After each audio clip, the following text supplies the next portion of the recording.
Welcome back. It's the final video in our series, and I just have a few extra tips and a couple of resources to cover. But before I do that, let's review the 6 really important steps or basic information you should know about a traffic stop and how to end a traffic stop. First and foremost, never get out of your vehicle. Second of all, no sudden movements. Third, make sure your hands are visible. For most people, that's just keeping them on the steering wheel. Fourth, no matter how long the traffic stop takes, this goes back to point 1, don't get out of the vehicle. It's important for me to reiterate that because sometimes traffic stops become sort of overwhelming as you're waiting in the car for a long time. The officer's checking your ID, verifying with dispatch that you don't have warrants, going through multiple steps. And as that goes on, your tension and your anxiety become sometimes more than you can handle. Do not think about opening the vehicle door or stepping out of the vehicle. Wait for the officer to come back to your vehicle. So that is step 4. Number 5, do not leave until the officer has completed the stop, and that may mean handing you a ticket or giving you a warning. If you're unsure if the stop has ended, ask, am I free to go? So step 5, wait until the stop is complete.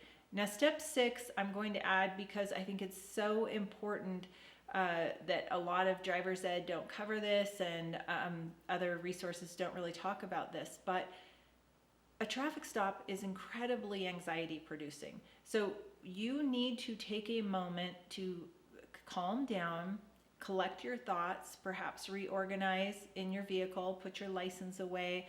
Just take a few deep breaths before you re-enter the roadway. That's really important. You are going to be tense and on high alert, stressed out, and you are not thinking clearly when you re-enter the roadway if you haven't kind of taken a moment or two to collect yourself. So don't forget that step.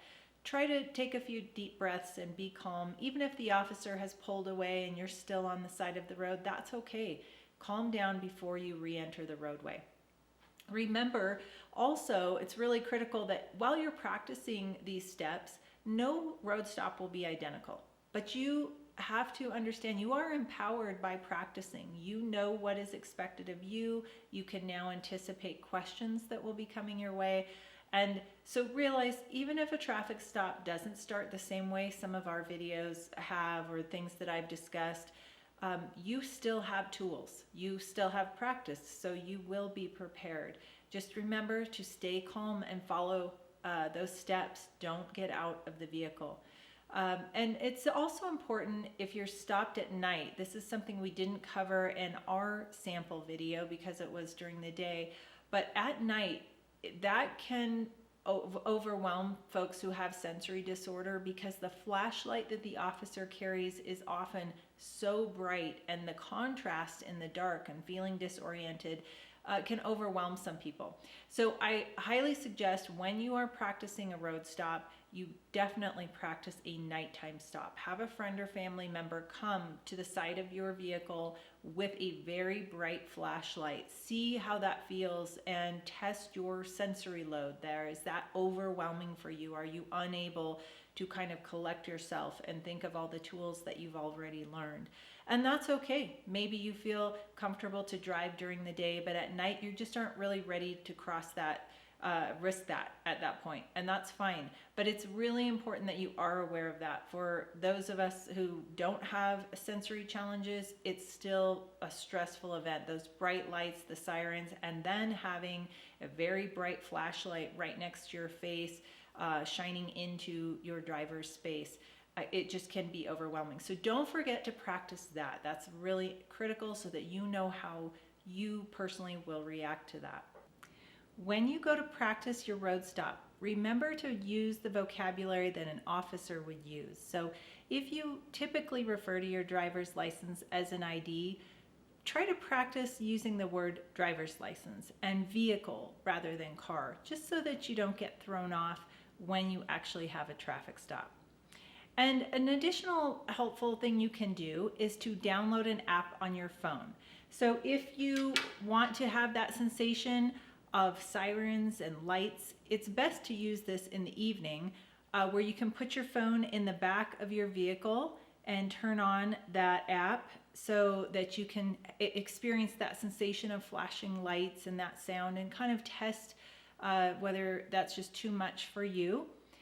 If it is too much and you don't want to hear that or see that, I would suggest turning off the video right now for about 5 seconds, because I want to play the video off my phone so that you can hear how realistic, how much it simulates an actual stop. So I'll do that now.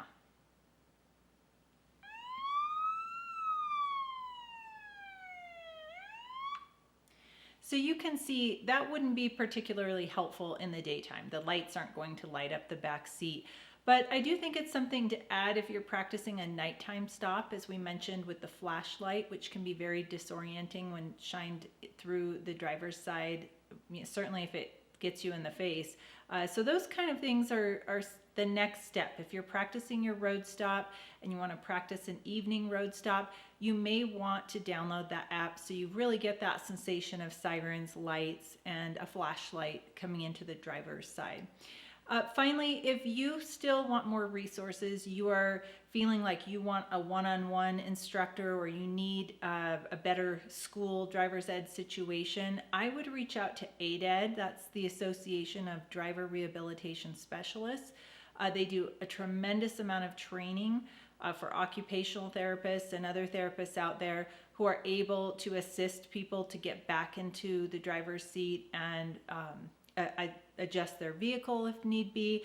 But they're just a great resource. All of us are kind of struggling with trying to find these schools that offer the extra training, but at least have them listed in your list of resources. And they have a drop down, I know, on their website where you can plug in your location and get connected with specialists in your area. So hopefully we'll put that up on this video so you can see ADED. And finally, thank you so much for sticking it out and watching all of these videos. I know it's not that exciting, but the education and exposure, it can really make a difference, I believe. I do think there are so many people who are not having the most freedom they could have. They are afraid to drive, or they're afraid of that road stop and what could happen. And certainly I have seen it where language atypical communication has been interpreted as criminal conduct. So I think it's really important on both sides, from the driver responsibility, but also education for officers and exposure for officers, to see how many people out there do struggle with communication. And that communication becomes even more challenging in a stressful situation like a road stop. So I hope you found something helpful here, and come on back. We may have more videos in the future, but definitely head over to our Facebook page, Safe Road Stop, and that's where we will try to have more up-to-date information if there's a meet and greet or any other tips and tricks, or companies that are coming out with interesting information or helpful information for people out there. So again, thanks for watching, and I hope you share this with your friends and family so that everyone can understand that you can overcome this challenge. Thank you.